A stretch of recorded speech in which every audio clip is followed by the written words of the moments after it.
I'm going to say that Lazio win it. I'm going to say that we have a fifth winner in 5 years. Is that right?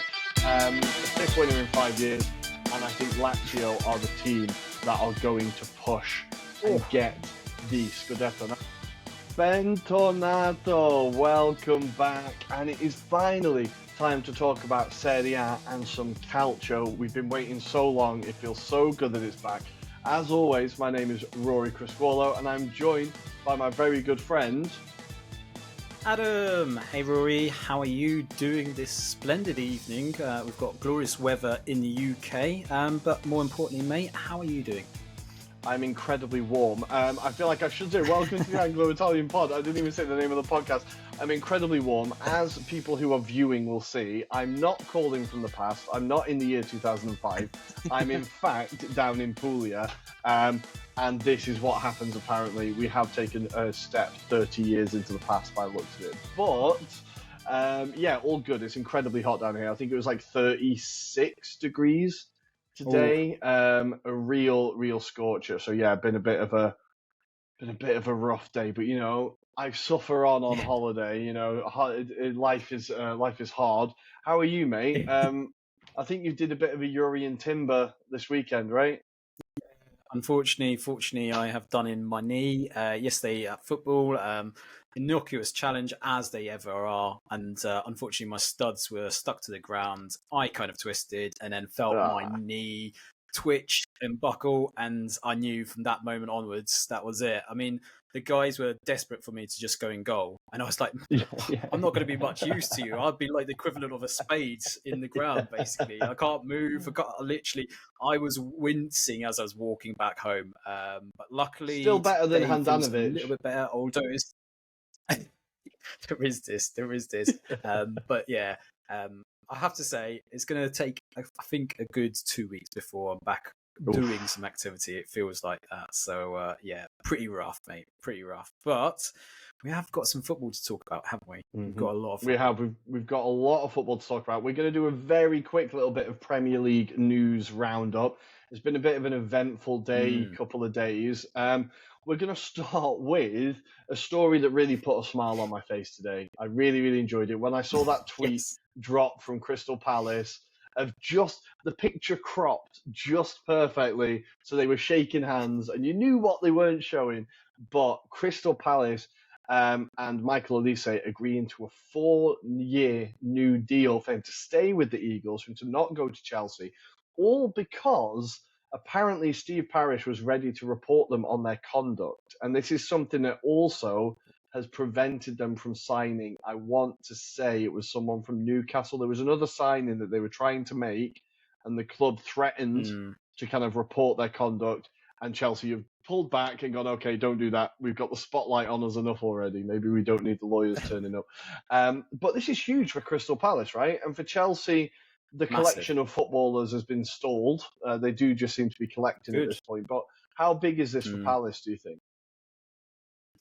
Oh, it's massive, because I think I said last week when we said about Zaha leaving the fray, I kind of said, well, that's the opportunity for Olise and Eze to kind of make a mark in this squad and really own it, I suppose. And yeah, a bit like yourself on Twitter, I was gutted when the news came through that Olise may be joining Chelsea, because I thought, okay, yes, there's a financial stability, but your career, no one's going to know about you after you've moved on. I can't see how you get into this squad. He is talented, don't get me wrong.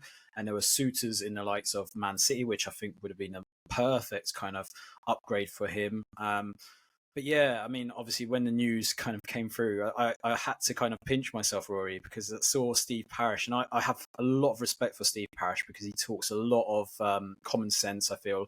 And he's someone that has learned a lot from being in the game itself, but he seems really astute. And I think even last year when we were all criticising his move around Patrick Vieira, he proved us all wrong. He proved us, there was a reason. He hasn't gone into detail since. He's done a podcast since explaining that, there were other reasons around Patrick Vieira and why he left on those circumstances. And he does blame himself to an extent. He feels like maybe there could have been stuff that he could have done. But I think the way that he's grappled with that club since those kind of murky depths where they were almost, out of existence, essentially, taken over from Simon Jordan, just a group of friends essentially coming together. And, you think how much he's kind of progressed the whole team and the club itself is just incredible. But I'm so pleased for him and Palace fans, because at least that's something to look forward to now. They've got someone that they can definitely get some goals going forward. And I don't know about you, but just needs a striker now. Just needs a striker to complete it. Well, I did say Odsonne Edouard can't score, and then of course he turns up and scores at the weekend, which is absolutely classic. But I think, yeah, they do need a striker still. But I think it just shows that this project that they're trying to do, like we've talked about how they've changed the direction of the football that they were trying to play. They're trying to become this team that promotes and develops young players. And he even had a quote this week where he was like, I don't know if we go into the transfer market because we've got young players here that we've promised a path into the first team. And like, it's just nice to see like these teams trying to do the right thing, trying to be holistic, trying to like develop players, seeing them be rewarded, and like the agent maybe turning around to the player and going, actually, it is better for your career to stay here. You will be developed more. You will be sold at some point. You just, maybe there's more to learn here. So I think it's just good for Palace fans and Palace as a club to get their rewards. And Chelsea do not need another attacking midfielder. They've got 4 options in the attack now in every position. I think it feels like they're just buying for the sake of buying. So I think I was really, really delighted with that news. Really, really delighted with it. So yeah, 4 more years of Michael Olise at Palace, which is nice to see. The other story this week involving the Premier League, I suppose, in Europe on a wider scale. Saudi Arabia, it's never long before they're in the headlines again. We're going to start with the news. Now, it's quite funny because friend of the show, Tom, when the Saudi Pro League all kicked off and they started throwing money around, he said, how long do you reckon it is until they're in the Champions League? And, well, the season hasn't even kicked off yet, I think, or I'm not sure. It hasn't really got into the swing of it, and they're already talking about how they will join the Champions League. One spot, a wild card kind of thing. There's also been talk about, well, does this mean that maybe the winners of the MLS can come in? Does it mean that now the Champions League becomes a global competition and FIFA don't need that Club World Cup? It can all just be amalgamated into the Champions League. Now, my initial thoughts were just sod off. I don't want the Saudi clubs in the Champions League. I just do not want it. Exactly. What were your initial reactions to the story, and how likely do you think it is to happen? I think it was kind of a putting a toe in the water kind of thing.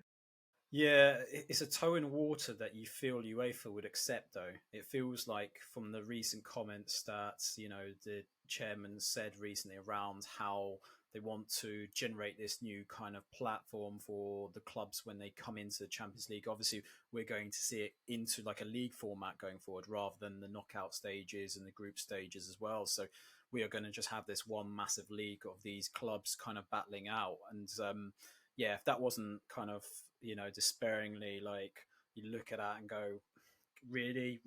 And now you're kind of considering there could be some Saudi Arabian clubs joining it just because they've got the big names there. They've got the money to flash it. I'm kind of gutted if they do go down that route.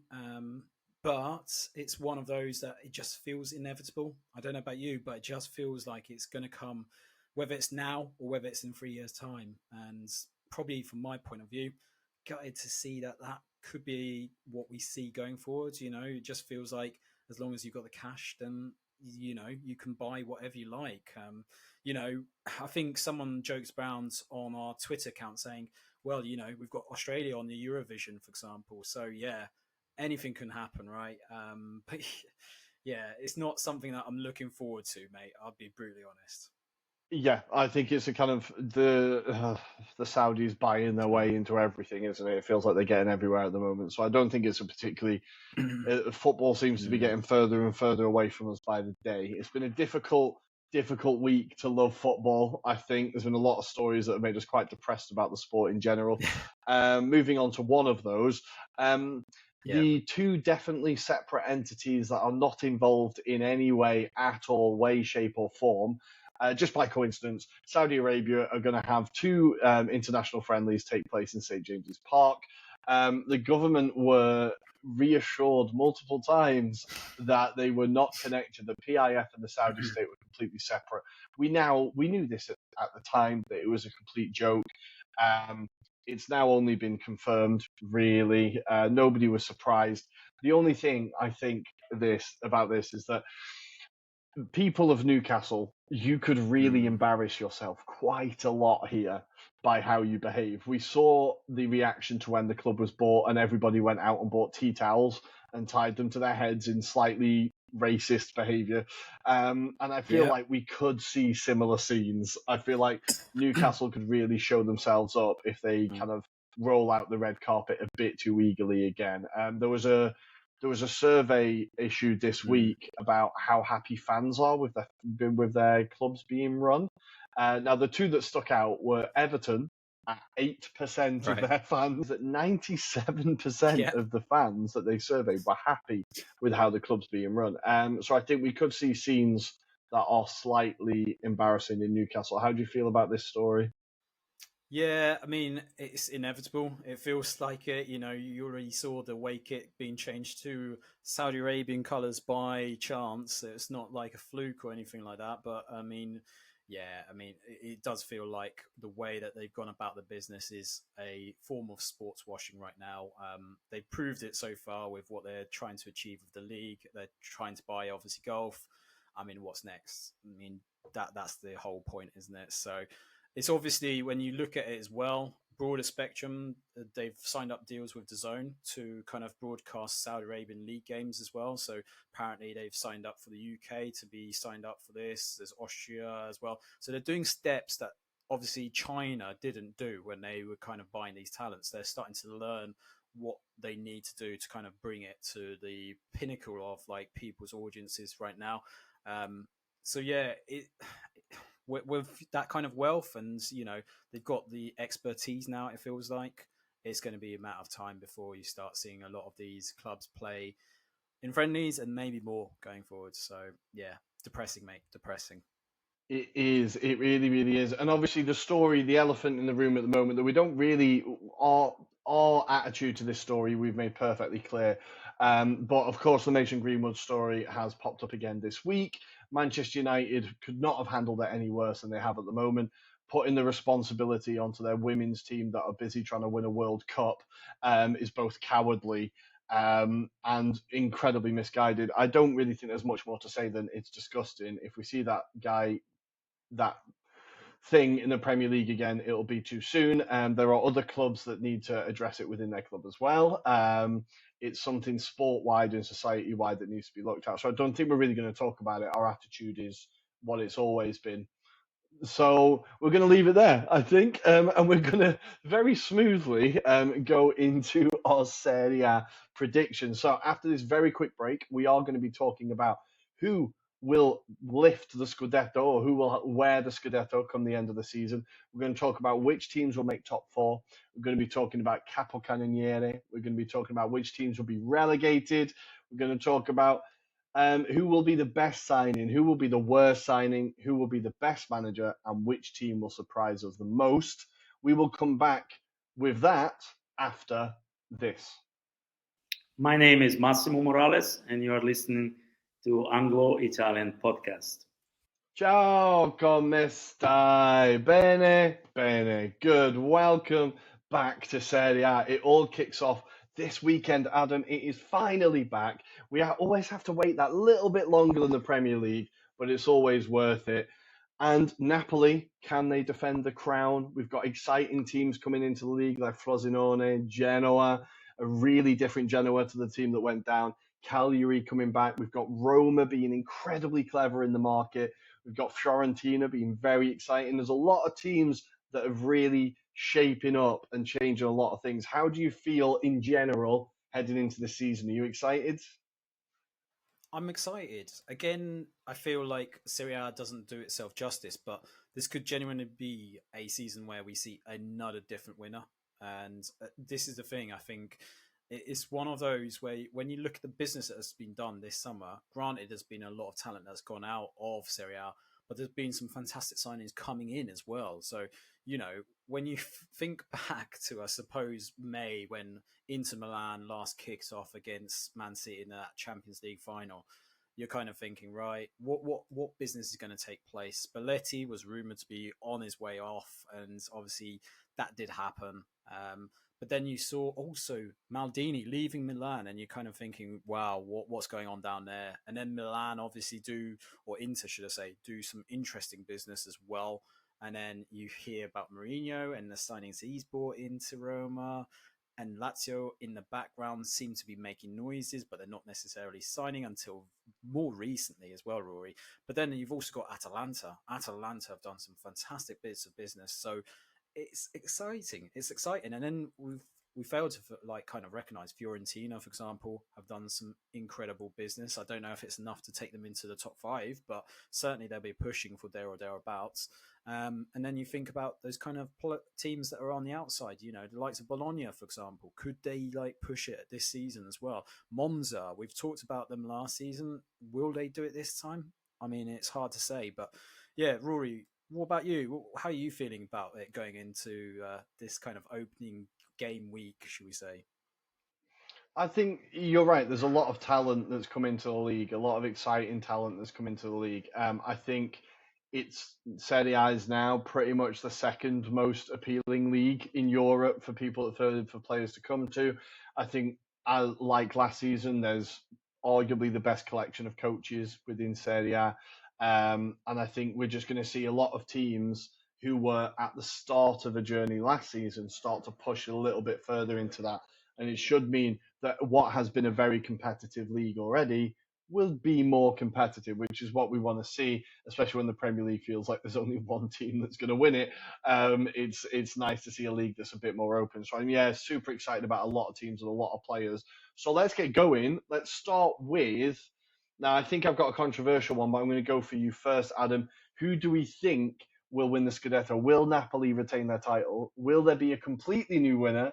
Or will the Scudetto, will the race for the 20th, the second star between Milan and Inter, will someone win it? What do you think? So I'm still kind of in that frame of undecided, believe it or not. I think if you asked me 3 weeks ago, I kind of had my head on Inter. And then I kind of look at the business that, more recently, Inter have not been able to get the players that maybe they have been targeting, purely because of their being like this kind of strict rule around how they're going to proceed with their business. And obviously it's been leaked to the press around the handling of Samuel Hadjic from Udinese, for example. And then you see Arnautovic coming back to the club as well with an obligation to sign at 10 million for a 34-year-old, which is probably pissing off a lot of Inter fans right now, because, when you think about the types of players that they were linked with, so Scamacca's one, Belligan is another one, for example. They could have got better types of strikers, it's fair to say. And do you know what, Rory? I look at Napoli, and recently, in the last few hours, it's been announced that Zielinski has turned down the opportunity to go to Saudi Arabia. Yeah. You think, wow, could this happen? But then I think they've got a manager that could screw it up as well at the same time. So I'm still a bit in the unknown. Roy, I'm just going to quickly give a roundup of what some of our fans on Twitter have written as their potential favourites for the title. So we'll start off at the very top, which I'm scrolling up very quickly whilst we're recording. So we've got Ball Draw Podcast, who've said Inter. We've got Charles Davey, who said Juventus, interestingly. We have got Chacarita Calista, who have said Lazio, believe it or not. Then we've got Genoa Club Torrento, who have put Milan. So, yeah, interesting to see that. TMG Italia have gone for Inter. Then we've got I Got Nothing, who've gone with Milan. Anthony Lafleur has gone for Inter. We've got Masa Cocoron, who's gone for Inter. I feel like got G, who's gone for Inter. There's more Scudetto there's from more Gianluca Inter shouts than I Reggiora. expected. He's gone I'll be for honest. Inter. There's more Inter shouts than I expected. Inter again. I think yeah, it's very interesting there's a with theme, Napoli. but The biggest thing they've done this year is keep hold of what they've got. The fact that they got Kvara tied down to a contract, they got Osimhen tied down to a contract, and now Zielinski. We said last year, it's so important for them to just hold and keep that group together. Even if Spalletti goes, just being able to build on what they've got. So I think Napoli will still massively, they will be pushing whoever Yes. is near them, if you know what I mean. Like, or I think they're definitely going to be up there. I think Inter, Arnautovic is a really interesting one, because I think when you look at his season last year, he started really well with Bologna, scored lots of goals. And then I think he was linked elsewhere. Was it Manchester United? And he kind of got his head turned, and his end of the season wasn't exactly. as good as the beginning. I think it was when they got Wout Weghorst instead. He was linked, right? So I think he had his head turned and he kind of lost interest, which is what Arnautovic is prone to doing. But if you can get him focused, and if you can build or make him believe the team is built around him, I think he could. It's such a clever signing, honestly. I think he could get 15, 16 goals in a season, no problem. It's just about keeping him mentally in the right space. So I think for Inter, that's a very clever and very Marotta-esque signing. Like, it's very Inter, that signing, isn't it? So I think they have improved Inter. The Samardzic thing is a bit of an issue. I think, again, they were unhappy with his camp, with his attitude. I think there was a few things where they thought the personality wasn't really fixing or wasn't really matching with the rest of the squad. But if you look at the players they did bring in, players like Fratesi in midfield, bringing in Bisek at centre-back, who people are really excited about, a 22-year-old centre-back from the Danish league. I think he's going to be someone that really... he could have a huge impact. And then Jan Sommer in goal. Like, again, we were talking about Ochoa at Salernitana. Sommer feels like a goalkeeper that I only ever see at World Cups, and he's amazing. So I think that, again, could be a really good signing for Inter. So I think they've done clever business. But if you're undecided, you're not sure where you're going, I'm going to throw in my controversial take that people have got quite angry at on Twitter at times. I'm going to say that Lazio win it. I'm going to say that we have a fifth winner in 5 years. Is that right? A fifth winner in 5 years. And I think Lazio are the team that are going to push and get the Scudetto. Now, I have a few reasons for this. Not only because Sarri, in his third season, I feel like it took him a while to settle in at Napoli. And when he really started to get them going, it was about 3 seasons in. We could see last season that they were starting to play more fluid attacking football. They were starting to really... the patterns were coming a bit more naturally, and they were scoring an incredible amount of goals. They also had the second best defence in the league behind Napoli, so they weren't letting goals in either. So I think they have that solid base to build on. And then the business that they brought in has genuinely been really impressive. So if we look at, for example, they brought in Daichi Kamada on a free from Frankfurt, a player that I'm surprised more teams didn't go for. Obviously, it was Milan that were close to getting him, right? And then they kind of went elsewhere in the end. But I think a player that a lot of teams are interested in, I'm surprised more weren't. I think very clever business from Lazio. Trying to replace Milinkovic-Savic for them was always going to be an issue. And I think he kind of addresses that a little bit. Alongside Ravella from Juve, which is incredible that Juve have let him go. He had an amazing season at Monza last year, right? He was on loan. Had an amazing season. I think lots of Juve fans, including Alfredo, a friend of the show, were really excited about him getting back to Turin and showing what he can do. But as always, Juve show no faith in youth, and they just let him go. And I think this is a really foolish move that by January, Juve are going to look incredibly stupid at letting that deal be done. But I think between those two players, you almost get the replacement for Milinkovic-Savic. And then in attack, we've always talked about with Lazio, they rely also too much on Immobile, right? If Immobile is not there, Lazio don't really score as much. They don't have that focal point. Well, the player they brought in Tati Castellanos, a 24-year-old Argentinian striker from New York City FC. He also played for Girona on loan. And last season, he got 31 goals in 62 games. That's between NYCFC and Girona. So he's had that half a season with Girona to kind of really get used to European football, get used to the different pace. I know it's Spanish football, Italian football is very different, but he's had that bedding in period in Europe. He's shown that he can do it in a top European division. Getting like 13, 16 goals is a very good return for your first season. So I think seeing him come into Lazio, and then if Immobile isn't there, if Immobile is injured, or if Immobile does go through a bit of a dry patch, they have this other focus. And also his age as well. Like, he's 24 years old. it's really, I think it's just very, very clever business. And alongside that, they've brought in Isaacson, who's a right winger, 22 years old from Midtjylland, who also for Midtjylland last season got 22 goals and 9 assists from the right wing. So another player, like imagine Zaccagni has another season like he did last year, or maybe Zaccagni doesn't have a season like he had last year, and you've got someone else that you can bring in. So just bringing in that depth, I think Lazio really have a massive shout. I don't like Lazio as a club. I don't like Lazio a lot of it, but I think this is a really exciting team with a great manager, and we've seen that Serie A is wide open. Like, how do you feel about Lazio? Yeah, I think I get your shout. There's two other players that are obviously there's one that's been signed. So Luca Pellegrini, who they had on loan from January, he's now signed on a permanent from Juventus. Again, another youngster that probably could bite them in the arse. The one that they've been linked with, which I don't know will go down well, is Bonucci. Bonucci's been linked with going down there, which, you know, I think it's got Ramagnoli kind of vibes. You know, when he came in, he was kind of seen as this travesty centre-back, although there was some quality about him. Bonucci, it feels like he's on last legs right now, and he's only there for experience, really. So my only caveat with Lazio, I think your points are very valid, but it's just the fact that they are going to be in the Champions League. So will that disrupt them? Will that kind of take their focus away? Because I'm sure they'll want to make sure that their fans enjoy those nights as well. And, you know, I could actually see Sarri with that Lazio side being the underdogs when it comes to that competition. I can see them going quite far if they get their heads down. I mean, Sarri didn't pay too much respect to the Europa League last season. So for me, I think Lazio have got a good chance of being in that top 4 mix, personally. I just don't know if they've got the credentials in terms of depth of squad when you versus that against your Napolis, your Inters, your AC Milans even, for example.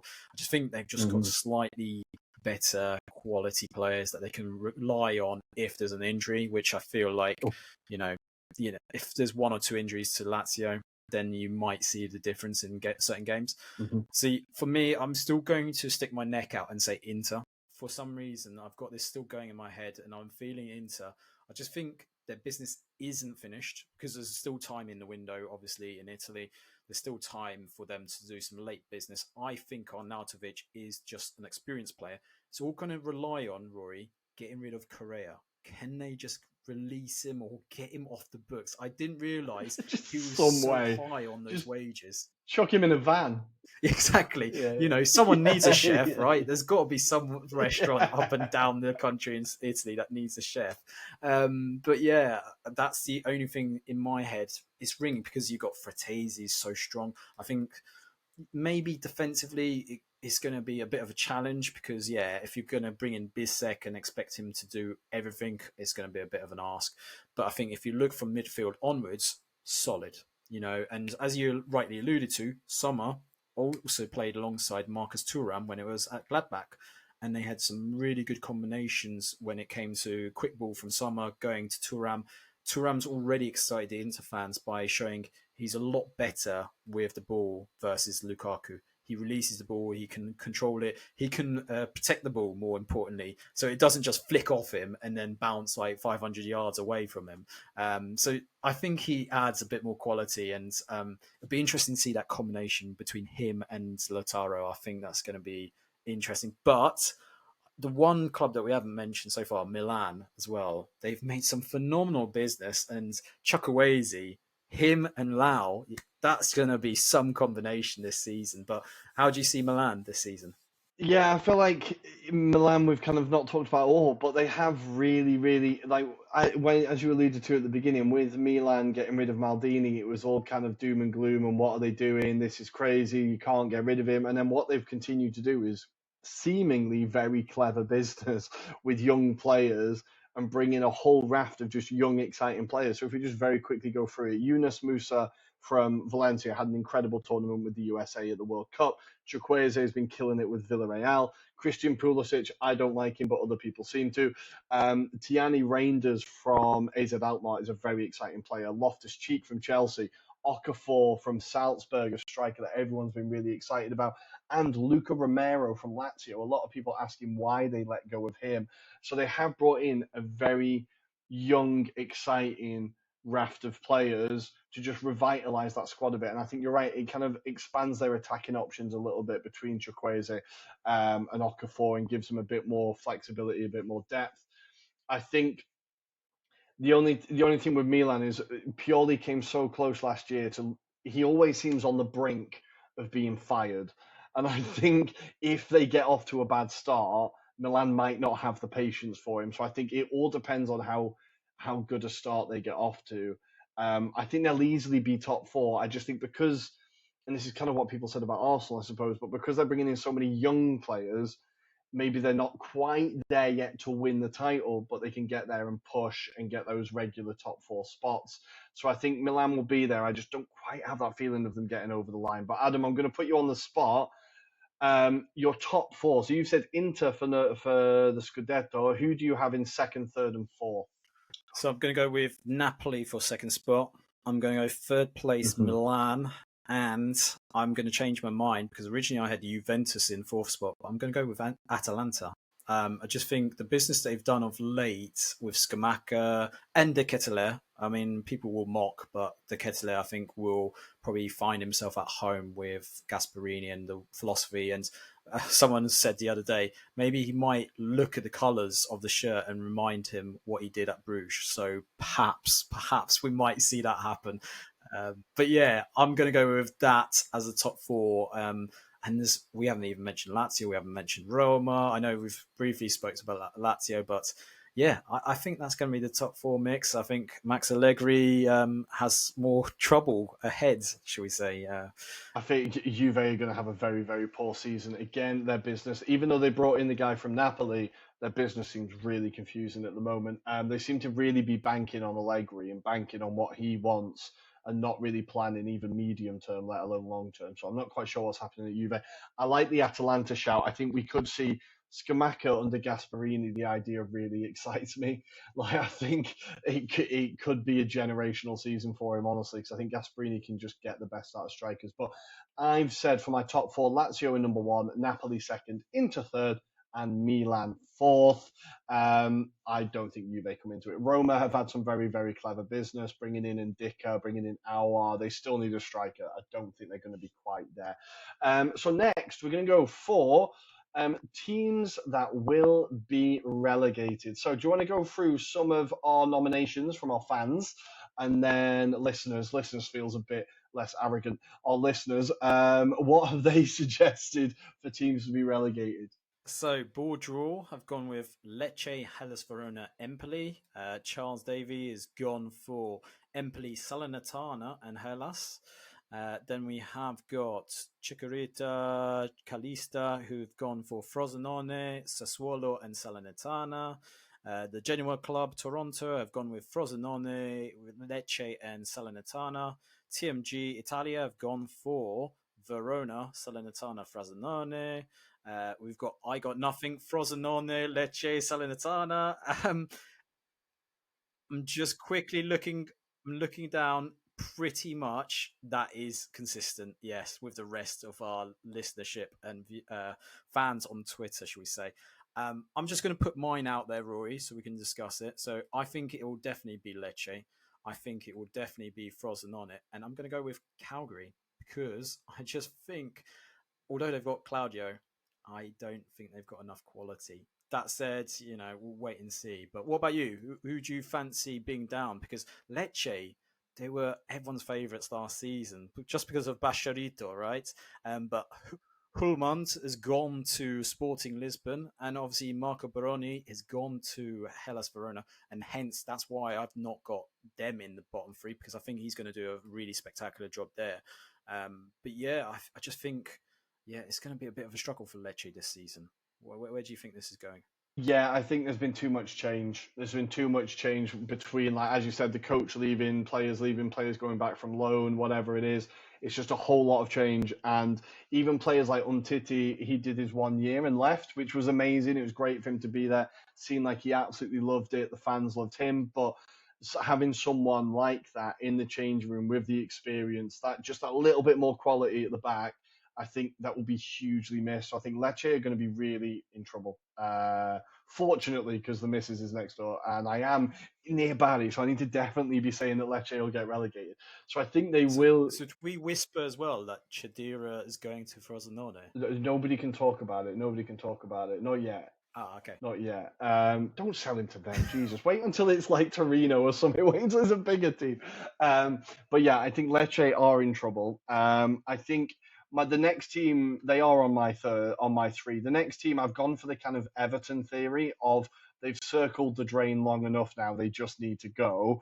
That is Verona. I think they've survived by the skin of their teeth so many seasons, and I think this time it's just a little bit too much. A few of their players, I think like Tameze has left. Who left them this year? They've lost Ilic, Simeone obviously went through. Cancellieri has gone to Lazio. They've lost Caprari. Tameze has gone to Torino. Veloso has gone to Pete. Like there's some key players there that were in their starting 11 that have all left. So I think they've lost a lot of experience and like big figures in the change room. Even like the best name in Serie A, Kevin Lasagna, has gone on to Turkey. Like I feel like there's just again a club that's had a lot of change, and it really felt like they were on a positive there. It really felt like towards the end of the season there was that big turnaround, right, and they managed to survive. But I think they've just been circling the drain too long, so I think they could go down. But I'm gonna go against everyone else, the naysayers who say that Salernitana are going to go down, because I believe, and all our listeners, frankly, should believe that they are good enough to be in Serie A. The teams, because I'm still kind of sitting on the fence, I've gone for Frosinone or Cagliari. I think I'm going to go Frosinone, and the reason is they've sold their highest scorer from Serie B. So Mulattieri, who got 12 goals for them last season, has now moved to Sassuolo. The strikers they've brought in, by all accounts, I think they had like 9. So they brought in a striker from Pescara, who got 9 goals in Serie B for Pescara last season, and they brought in another striker who on an under-21 striker from Bayern. He's an Albanian striker. I think it's Kuni. Again, never really played senior football, got 9-10 goals in the 3rd division in Germany. So I think it kind of feels like a team that are preparing for the next season in Serie B, if you know what I mean. As much as we love Gilardino and really hope that he does very well and he's going to be a great coach, I think Frosinone... oh, no, wait, it's Grosso, isn't it? Gilardino is at... So Gilardino is at Genoa. Yeah. So I feel like... Anyway, I feel like there's just losing your main striker that got you promoted. The second you get into that division just feels like a bridge too far, really. So I think they will go down. I think Salernitana will stay up because they managed to scare everyone off Dia and managed to get him on a permanent deal, which is an absolute miracle. I don't know how that happened. So who are your 3 to go down, Adam? So I went with Lecce, I went with Frosinone, and I went with Calgary because I'm not convinced by the business. And as much as they've got Claudio, I think, they're going to struggle this season. So, let's wait and see. But I think we're pretty much spot on with at least 2 of them. At least 2 are certs to go down. So, shall we move on to the Capocannoniere? Let's move on to Capocannoniere. So who will be scoring the most goals in the league this year? Now, I don't think I'm going to surprise anyone with these predictions. I've stuck my neck out and said Victor Osimhen or Rafa Leao.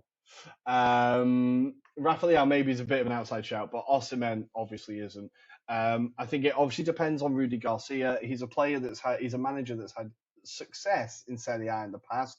His Roma team were fantastic. They went on that 10-game winning run, but somehow managed to lose the league. I feel like it really depends how Rudy Garcia does. But if he manages to just continue with Osimhen, there's nothing stopping Osimhen getting top scorer again. Who are your predictions? It won't surprise you, but Osimhen as well. And as part of our listenership and fans have said, Osimhen is pretty much a popular shout. We have got the odd equation where we've got Teo, who calls out Lautaro, for example. Interestingly, we've had Gianluca Righiero, who's gone for Retegui. So that could be an interesting one. Lautaro from G. We've also got, let's have a quick look. Who else is anyone different here potentially? Osimhen. Immobile from I Got Nothing, so that's interesting. Lautaro again for TMG Italia. Genoa Club Toronto agree with you, Liao. And interestingly, I don't know if this is ever going to happen, but Chicharita Calista has gone for Lukaku. I don't know if that's going to happen this season. It might be difficult. That was now. a good few weeks ago. It might be difficult. It might be difficult. Yeah, now. it might be a bit difficult. But yeah, apart from that, I think we're pretty much set on it's going to be either Osimhen or Lautaro, potentially. Leao seems like an outsider, potentially. I just don't know how much of a role he's going to be playing in this season. Is he going to come in off the wings and be the focal point, or will Okafor take a lot of that kind of credentials there? I don't know. But yeah, safe bets on Osimhen. Yeah, I think so. It's going to have to be a big year for Lautaro now. I think he is the main, like, with Lukaku looking like he's definitely not going to be at Inter, right? I think it has to be a big year for Lautaro. We know that he's a streaky player. Like, when he gets on runs, he scores every game and he just goes and goes and goes. But he can also go through kind of barren runs. So I think it has to be the season where Lautaro steps up and becomes the main man, becomes Mr. Internazionale, and I think it would be fantastic to see him do it. I think he's got a real shout at doing it. Every year he improves, and he's just so clinical. So I think, yeah, Lautaro is a very, very, very good shout. Well, listeners, we are going to take a very, very quick break.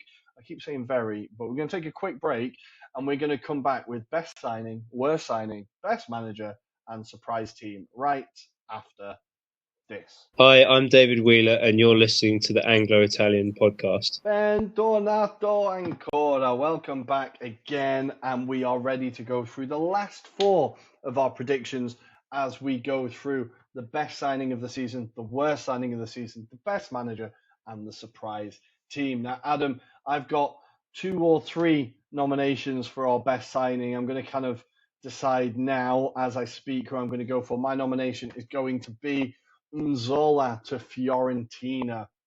I think this is the business that Fiorentina have done now. Cabral, I really wanted him to do well. Coming from Basel, coming into Fiorentina, I was like, right, come on, man, you have got to be the guy.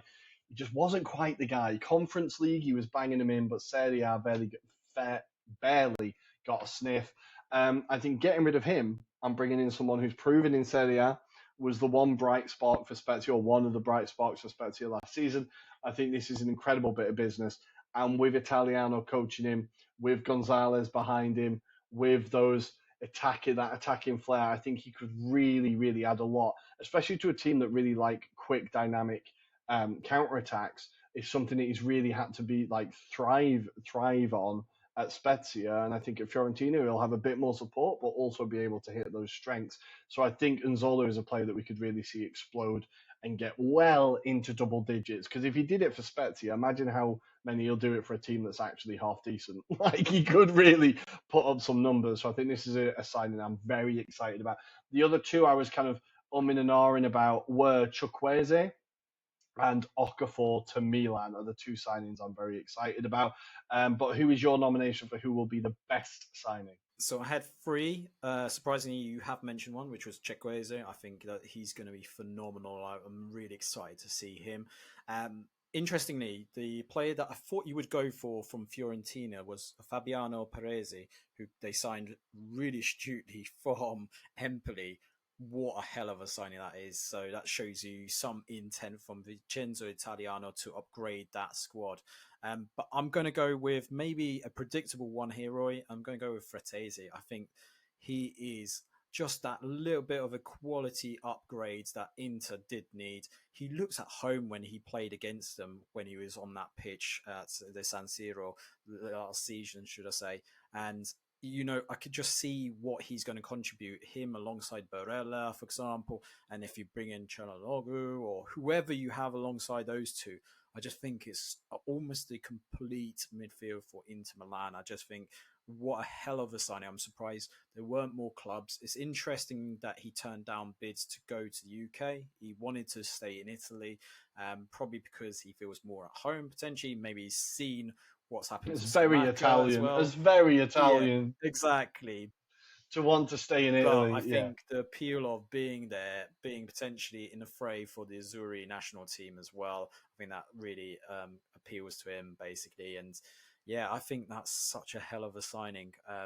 Just that all I would say, Inter needs something of that caliber in defence now. If they could bring someone of that caliber into the defensive mix, you could be looking at a real title contention side. But yes, shall I quickly just go through some of the names that our listeners? I won't mention the names, but Chukwueze does come up as one potential option. Caprell comes in. We've got Retegui here. Ruben Loftus-Cheek, interesting one there. Musa, I think that's a good shout there. We've got Perez again for Fiorentina. Vlasic, we forgot about him. Castellanos as well. Retegui comes back again. Chukwueze and Retegui. Yeah, Ndika as well. That's a really good shout from Roma. Roma's bit of business. They bought him from obviously Frankfurt. Very good bit of business, as you were going to say there as well. But yeah, really impressed by that. But generally, I'm going to say Fratesi. Very nice. I like it. Fratesi and I've forgotten who my own Nzola are recommendations for best signing of the season. We're going to go to the fun one now. Worst signing of the season. And I have two nominations. Timothy Weah to Juve and Christian Pulisic to Milan. Now, long-term listeners will know that I have a massive agenda against Pulisic. I just do not rate him. I don't see what people see in him. I think he could be a signing for Milan that just kind of gets lost. He's often injured. No one still knows what his best position is. I feel like he could just kind of get lost in this. With all the exciting players that have come into Milan, he might just get lost a little bit because I've never seen him really put a run of form together. So I think he could be a player that really looks like a foolish buy by the end of the season. And Timothy Weah, I just think an attacking player at Juve is never really going to thrive. So I think looking back at the end of the season, we're going to be like, oh, he got 3 goals and played left back the entire season. So I think that could be a signing that looks a little bit useless as well. Who are your nominations? I do agree with you on Pulisic. I personally had Timothy Weah as well as my option, but I'm going to go with Artur, who Fiorentina bought in from Juventus. Obviously, this is a massive gamble. If it turns out to be a golden gem, fair play to Vincenzo Italiano, but I think this guy has lost it since his Barcelona days. I don't think he's the same player that we know could be underneath that kind of ramshackles that he's got under that Juventus kit of his. But I'm uneasy with that one. I just feel like, yeah, Fiorentina have wasted a lot of money on a player that hasn't really proved a lot in Serie A. So yeah, any of those 3, Rory, I'm happy to go with whatever you feel on this one. Quickly scanned as well. Pretty much the only exceptions that we had to the nominations we had was we had worst signing Izzo, as well as there was one that skips my mind. It was on the list here. Pinamonti. Pinamonti is another one that's come up. But yes, other than that, I'm happy with those 3. One of those 3 being nominated as worst signing of the season. So I'll let you take this call. I think it's interesting you said Arthur because, he was very close to being on my best signing of the season list. I honestly thought that we could just see him absolutely come back and be like, wow, that's an incredible piece of business. I think obviously he was involved in some money laundering thing between Juve and Barca, whatever that was, and then the Liverpool move just didn't work out. But I feel like maybe having a place where you're one of the big names, you're this kind of experienced guy, you're there to kind of raise a lot. I think maybe we could see him thrive a little bit. So he was very close to being on my best signings list. But we will see. One of us will be right, maybe. I think that's how it works. So next, let's go for best manager. Now, for my nomination, because I've predicted Lazio to win the league, I thought the only manager I can put down would be Maurizio Sarri, because if Lazio do win it, it would be a miracle, some people would claim, right? So I think he would have to be manager of the year. The other one I was going to put, which might be a clue as to my suggestion for the last category, was going to be Thiago Motta, because he was really good last year, and I think he might do better this year. But my nomination is going to be Maurizio Sarri, because I think he's really, really going to take this Lazio team all the way to the Scudetto. They can do it. Who do you think, Adam? I might be boring here, maybe a bit of typical sense here, but Inzaghi, I've gone with Simeone Inzaghi. I think it's a sensible choice. I think that was a common theme that I could see from the suggestions. We have had some other ones. We've had Mourinho, for example. We have had, believe it or not, Sarri is in the mix. Mourinho again. Gilardino. That could be an interesting one as well. Other than that, then Juric as well. I think he's gone under the radar in terms of Torino and the business they've done. Real Bellanova springs to mind when it comes to that as well. But yeah, interestingly, we're not seeing much of when we're talking about Pioli, there's no one that kind of seems indicative of calling him out potentially here. And I don't know. Is that just because people don't trust him? What do you think it is, Rory? I think it's like we said, he's come so close to being fired so many times over the last couple of seasons. It feels like he's had his 9 lives. So I feel like people kind of, even Milan fans now are a bit like, okay, it's time for someone else, right? So I think maybe, I'm not surprised he's not getting many shouts. But yeah, we'll see. I'm going to back Sarri. Sarri or Inzaghi. Why not? Nice. Last category, here we go. The team that will surprise us the most. Now, as we did with the Premier League, you can do this either in a positive surprise or a negative surprise. I've gone for a positive surprise, and I'm going for Bologna. Now, since last season, I've been repping them pretty hard and saying they are going to get into Europe this year. Whether it's Conference League or Europa League, Bologna will be there. I'm putting my neck on the line here. I think, despite the fact that they've lost Arnautovic, they've got the striker Zirkzee that many FM players will know. Super exciting wonder kid who's finally got a bit of a run in the team. He scored some beautiful goals in the preseason. And I think maybe him coming into the team with that Orsolino and Barrow kind of link up, then maybe we could see a really exciting attacking team again. And again, just a bit more experience. I feel like if the season had been a couple of games longer last season, Bologna really could have pushed into the Conference League. They were really kind of getting up there. So I think they're my team that are going to surprise people the most in a positive way. And that's why Thiago Motta was nearly my best manager as well. But Bologna, I'm going to say, which team are you expecting to be surprised by? And is it in a positive or negative way?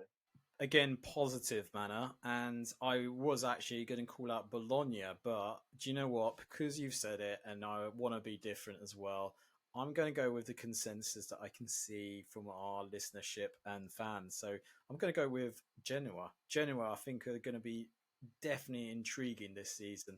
Retegui obviously being signed in. I think, Gilardino still being there. There is a bit of background noise around their finances there, it's fair to say. However, it does feel like they're on a stable footing going forward. It feels like there will be some money available to Gilardino. I think he just needs a few quality players built into that team, and yeah, they could be off to a surprising start. There's always one team that comes up that seems to surprise, doesn't it, Rory? And I feel like they could push on.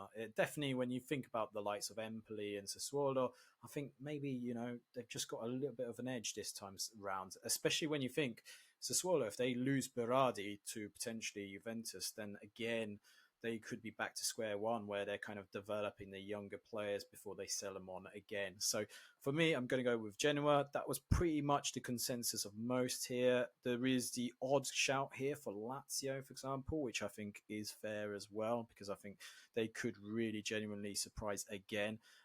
Charles Davey went for Frosinone. I don't know if that's in a positive or negative manner. So we'll wait and see maybe on a following episode. But interesting one from here from Messer Cocoron. He's gone for Torino. So again, that's an interesting squad that Juric has started to kind of come together. Vlasic is one that they've signed on. Obviously, we mentioned about Real Bellanova as well. I think they were quick to act on that. And I think, the signs that he showed at Inter, I was surprised that Inter decided not to sign him.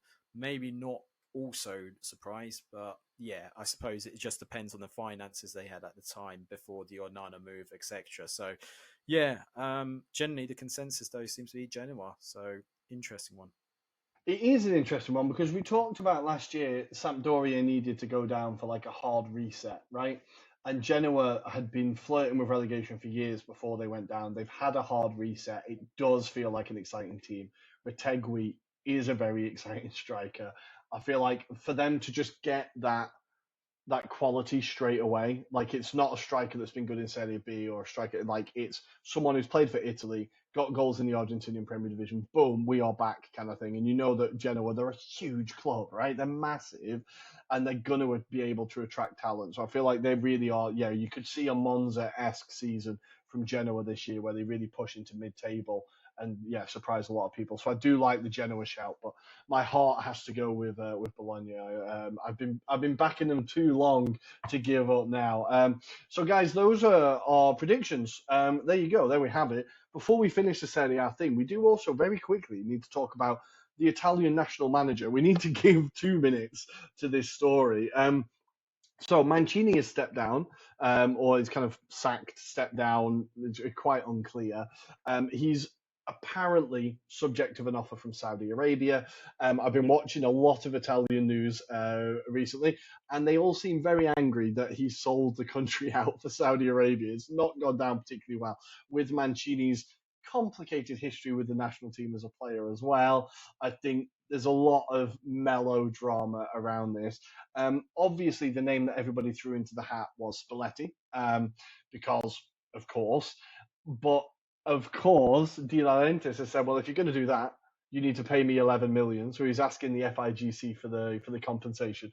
I don't think they're going to do it unless they can negotiate with him and find another way. So the name that's being linked with it heavily is a return for Antonio Conte, which I think would be incredible. He did such a good job with a very average squad at the Euro 2012, 2008, 2012 with Balotelli, right? Really average team, but got them to the final. Amazing performance there until the final where Spain just slapped them. But I think it could work. It could work. But do you think going back is a good thing, or do you think they should just look for something fresh, which isn't really what Italian football does, but should they look for something fresh? And it doesn't feel like that freshness is going to happen because by all accounts, Mancini was forced to have certain personnel at his disposal, and hence that's another reason why Mancini decided to leave his position. I can see why it's probably unlikely to be Spalletti, but I also just wonder whether is it worth paying Conte all that money for what he ultimately delivers half the time. I just think he's going to disrupt what already looks like Mancini was kind of laying down the sheets for some success going forward, because he's obviously been heavily involved with the youth setups at all levels. It's not just at, your under 17s to 18s onwards. He's actually kind of gone down to the bare basics, trying to kind of look at what kind of talents they've got around the world, not just in Italy, who they can just kind of spring upon, I suppose, and get them developed. But yeah, for me, I'm a romantic kind of person. I'd love to see Spalletti in there. But I think potentially, you called it, this is an opportunity for Don Carlo Ancelotti. I think that would be a fantastic appointment for the Azzurri. But I don't know. Is there anything in it? What was the thoughts in Italy? Has he signed a contract with Brazil? Because when I put it on Twitter, I was like, time for Don Carlo. Everyone was like, isn't he at Brazil? And I was like, oh yeah, maybe he is. And I Googled it, and it was just like Brazil and Real Madrid discussed. I could have sworn I saw the announcement that it was signed. But it looks like it hasn't been. My interpretation is that they've had discussions because there was that kind of period where Real Madrid didn't want to sack him and let him go to Brazil, but Brazil didn't want to necessarily kind of go to Real Madrid and pay for his services. So they were waiting for a mutual kind of split off, should we say. But it feels like there's still not necessarily a contract signed. It feels like it's a verbal agreement, which, I think Ancelotti's been speaking to a lot of the Brazilian players that are within the Real Madrid squad. They're keen for him to come in there. They've obviously shared kind of their thoughts and sentiments on this. And there's a lot of love for Carlo, aren't they? And I think, he would love that as his swan song out of football. That would be great kind of like, this is the end of my career. I've achieved it all. There's nothing else I can do now, basically. But just that kind of little piece of like, I could be the head coach of Italy here. I could lead them to a title somewhere. That's got to be on his mind. I just think there's potential there for him to, if he gets the approach, he could just say to Brazil, do you know what? My wife's not well. She prefers Italian food compared to what you serve in Brazil. So let me go there. So I don't know. Let's see. Yeah. I think if there's the opportunity for it to happen, the FIGC need to do everything they can for it to happen. Because if you're talking about a manager who is able to get the best of what he has in front of him, it's Ancelotti. We've talked about it so many times. He doesn't have a set style. He doesn't have a set philosophy. He sits there, looks at what he's got and goes, okay, this is how we play. And I think that is international management to a T. That is what you need to do. You can't go out and just buy everyone. You have to look at the tools that you have and go, right, how do we make this work? So I think if there's even the slightest possibility, it needs to happen. But from what I'm seeing on TV here, his name isn't even mentioned. Nobody's talking about it in the newspapers. I think they consider the Brazil deal done. So I think we're probably going to get Antonio Conte, which, hey, it's going to be interesting. There'll be lots of stories coming out of it. We know that. And I think he will get them he will get them to a World Cup. He will get them to a World Cup, which is what matters for Italy now, is just get to a bloody tournament. Like, you have to get back on the world stage. So we will see. But guys, we're going to end the show there for now. What we need to do very quickly is go through your fixtures. So Adam, do you want to first take us through the Serie A fixtures this weekend, then I will take us through the Premier League fixtures. Our first game kicks off on Saturday, and we have got Empoli taking on Hellas Verona. We've got Frosinone versus Napoli, Genoa versus Fiorentina, and Inter versus Monza. Then on Sunday, we've got Roma taking on Salernitana, Sassuolo taking on Atalanta, Lecce taking on Lazio, Udinese taking on Juventus. And on Monday night, we have got Torino taking on Calgary and Bologna taking on Milan. So fantastic set of first fixtures there, Rory. What about the Premier League? In the Premier League, we have, it all kicks off today as you are listening. We have Nottingham Forest taking on Sheffield United. That is going to be a super close one. Two teams scrapping for their lives. I think we have Luton Town taking on... Oh, no, that's been postponed because Luton can't play at home. Next, we have Liverpool taking on Bournemouth, and we have Wolves taking on Brighton. That's an interesting one. We have Fulham hosting Brentford in the West London derby, and we have Tottenham against Manchester United. That is a massive one, and that is followed by the late kickoff on a Saturday, 9 o'clock, Central European time. We have Manchester City taking on Newcastle. Wow. On the Sunday, we have Aston Villa taking on Everton, West Ham taking on Chelsea. And then on Monday night, we've got the game that we're all waiting for as Crystal Palace host Arsenal. Can Arsenal get 2 wins back to back? Let's go, boys. We will see how the Premier League goes. So, guys, that is us for today. I'm on holiday. I have to reiterate this. So we don't have a quote because I've completely forgot. But to make up for it, we do have a return of Masterminds.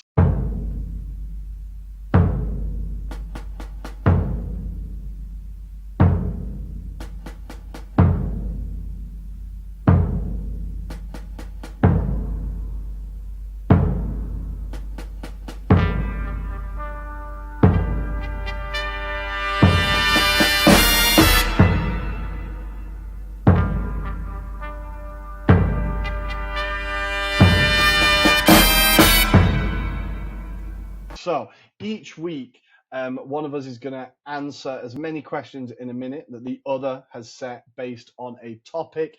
We flipped a coin pre-show, and I won or lost, you choose, and I have to answer questions first. Now, Adam is going to give me 2 topics to choose from. Adam, what are the topics? So we're going to test your know-how of Crew Alexandria or football nicknames in the UK. So I've specifically kind of gone UK just to bring it back to home for you. But Rory, which topic would you like to go with? I know that Crew Alexandria is going to make me look like I don't know the club at all, but I'm going to roll the dice I'm going to roll the dice. I'm going to choose Crew Alexandra. I'm going to back myself. Now, Adam, I'm going to set a minute timer on my phone. You're going to have to trust me that a minute's gone off, right? I will not extend the time, I promise. Listeners, you can check as we go along, right? Exactly. Okay, so Crew Alexandra for a minute. So I've got a number of questions. Let's start it in 3, 2, 1. Crew's footballing name derives from which royal? Princess Alexandra? Correct. Princess Alexandra of Denmark. Number 2. Which famous goalkeeper joined on loan from Vancouver Whitecaps, playing 24 games before joining Liverpool? Bruce Grobbelaar. Correct. Number 3. Which dance-based trio derived their name from an ex-manager of the club? Dario G. Correct. Number 4. Which ex-Crew player was the only player in the club's history to play in the 2002 Japan World Cup facing Argentina and England? Effie Sodji. Correct. Number 5. What is the furthest place that the club have reached in the FA Cup? And that is time, but I will give you time to answer that. Quarterfinals, never, no. Incorrect. It was semi-finals in, you won't believe this, 1888. Oh, I'm going to applaud myself. But Rory, spectacular. You got 4 out of 5 there correct. Well done. That is a respectable score by my standards, I would say. Well done there. I have to say, I've learned a hell of a lot about Crew Alexandra from just doing that alone. So I did struggle when I was kind of reaching about 15 questions in. So, but yeah, very interested to see what I'm going to be facing next week, listeners. So let's hope it's a bit easier for me. We will see. Listeners, we're going to keep track of who's got the most points across the season, so we can see who wins the trophy at the end of the year for Mastermind. We'll keep track of that. But 5, I'm quite happy with that. I've not disgraced myself. I was expecting to do much, much worse. Good stuff. Well, guys, we're going to leave you there for now. As always, please follow us on Twitter at Italian Anglo Pod, on Instagram at Anglo-Italian Pod. We're on TikTok. We're also on TikTok, Adam. We are on TikTok. We riled a few people on there with our opinions. Basically, we're a bit late, weren't we, to some of the announcements, but nonetheless, it was still quite funny to kind of see the scenes, right? And how do people find us on TikTok? I've not even downloaded the app. What's our handle? I think the interesting bit, so it is at Anglo-Italian Podcast. But yeah, general consensus, we do get a lot of people that like our kind of thoughts. But yeah, the Harry Kane one did rile a lot of people the wrong way. So interesting, that one. But we shall wait and see, mate. We shall wait and see. Good. So you can find us on TikTok. As you can see, Adam deals with that. I have no clue about TikTok. So thank you very much, Adam. But yeah, you can find us there on your app now. Do it now. Go and scroll or whatever and give us a 5-star rating. Follow us. And as always, tell a friend. We are not back for live Mondays yet, but we will be back for our weekend preview Thursday show. Keep an eye on our socials. So guys, that's everything. This is the messiest ending we have ever had. Have a good weekend, and we'll see